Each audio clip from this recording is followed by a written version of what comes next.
On a beaucoup de beaux projets et beaucoup de très belles intentions. Mais malheureusement, ce ne sont pas nos projets qui font notre avenir, mais nos actes. C'est sûr qu'aujourd'hui, si on regarde dans ta tête, tu as plein de beaux projets. Et si on regarde dans ta tête, tu as une super belle vie. Mais quand on regarde tes actes, ce sont des actes qui vont te détruire.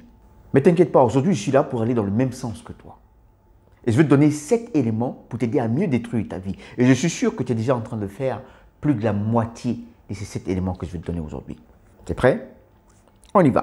La première chose à faire pour mieux détruire ta vie, comme ce que tu es en train de faire actuellement, c'est de commencer par être quelqu'un de renfermé. Vis comme si tu avais besoin de personne, ne va pas vers les autres. Et même pour ceux qui viennent vers toi, rends tout compliqué. Même les choses les plus simples, rends-les compliquées. Pour les jours ou les moments où tu as envie de faire des choses, tu n'as pas besoin des autres. Tu peux utiliser ton téléphone ou la télé. Évite tout le monde. Évite surtout les gens qui veulent te donner des conseils. Des gens qui t'appellent pour te dire « fais ceci, fais pas comme ça, je veux te parler. » Évite-les au maximum. Surtout les conseils. Évite les conseils. À part la télé ou le téléphone, tu as aussi les jeux de vidéo. Passe des journées entières à jouer aux jeux vidéo. Et si par moment tu commences à t'ennuyer, tu peux aller te taper un film porno. Tu sais, cette première étape est importante. Parce qu'elle va te permettre de te déconnecter de la réalité et t'aider à perdre tes repères sociaux. Tu n'auras plus la notion de ce que c'est qu'une relation.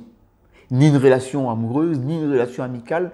Comment on fait pour avoir des amis, tu ne sauras pas ce que c'est. Comment on fait pour aller vers une fille, pour avoir une relation amoureuse. Comment on gère une relation amoureuse, tu ne sauras pas ce que c'est. De sorte à ce que quand tu vas te marier, tu auras tous les problèmes. Tu vois ce que je veux dire? Et quand tu vas commencer à travailler, tu ne sauras pas comment gérer tes rapports avec les autres. Donc ça, c'est déjà un très bon début pour toi, pour détruire ta vie. Ok? Tu es prêt pour la deuxième étape? On y va. Deuxièmement, cultive la haine et la rancune. Tout ce que tu peux mettre dans ce sac-là, vas-y, mets-les. Ton père parce qu'il était absent. Ta mère parce qu'elle était dure avec toi. Un collègue parce que tu n'as pas aimé la manière dont il t'a parlé. Un malentendu avec un ami. Une dispute, une vieille dispute avec ton ou ta petite amie. Garde tout ça dans ton cœur. Ne laisse rien passer. Garde tout ça à l'intérieur de toi et de temps en temps, rumine-le. Promets-toi que tu les attends au tournant et que tôt ou tard, ils ne payent rien pour attendre, ils vont le payer.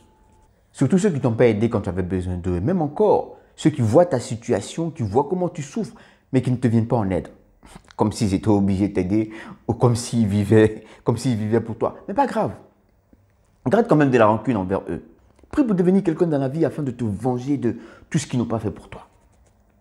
Mais en même temps, attends et espère d'eux quelques billets ou quelques cadeaux, tu vois. On ne sait jamais. Ça ne t'empêche pas de les détester. Ça, c'est un bon point. Pourquoi? Parce que, tu sais, la rancune, c'est quelque chose qui t'empêche d'avancer. C'est quelque chose qui t'empêche de déployer ton potentiel. Donc, à ce niveau-là aussi, tu pourrais te bloquer et bloquer tes éventuelles possibilités dans la vie. Tu vois? Allons pour le troisième point. Troisième élément. Sois profondément convaincu que tout ce qui t'arrive, c'est la faute des autres. Tes échecs, tes blocages, tes retards et même tes incapacités, c'est les autres. Trouve des boucs émissaires, trouve des gens, accuse les parents, les collègues, les amis, le gouvernement et même le sorcier du village. Trouve quelqu'un à qui tu vas attribuer tout ce qui t'arrive dans chaque situation de ta vie.